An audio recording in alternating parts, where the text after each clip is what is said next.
जटिलता भितर मनीष प्रवेश करि परिला नाही सेतेबेले तार सर्वश्रेष्ठ आधार हला महिमा गोसाई द्वारा विचार महिमा धर्म जो धर्म रे केवल समर्पण अछि जो धर्म रे कुहा जाईची जाति पचारिले मुक्ति नाही मुक्ति पचारिले जाति नाही अर्थात जाति वर्ण व्यवस्थार ऊर्ध्वरे केवल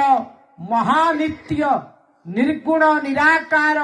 ईश्वरंक निकटरे जहांकर वर्णना करुथिले रघुनाथ बाबा टिके पूर्वरु सबु शास्त्र से समान कथा कहिचंती गोस्वामी तुलसी रामचरित मानस रे कहिचंती सेही निर्गुण ब्रह्म चालंती कले केमिति ना बिनु पद चलई सुनई बिनु काना कर बिनु करम करई विधि नाना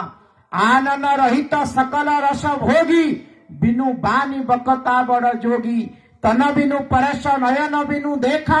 ग्रहई घ्राण बिनु बास शेषा अर्थात तांकर पाद नाही शून्य ब्रह्म से किंतु चालंती तांकर हाथ नाही सकल कर्म संपादित करंती तांकर आखि नाही विशाल नेत्र सृष्टि को देखंती तांकर जिह्वा नाही सकल रस को आस्वादन करंती तांकर शरीर नाही समस्त को स्पर्शर सुख दियंती तांक पाखरे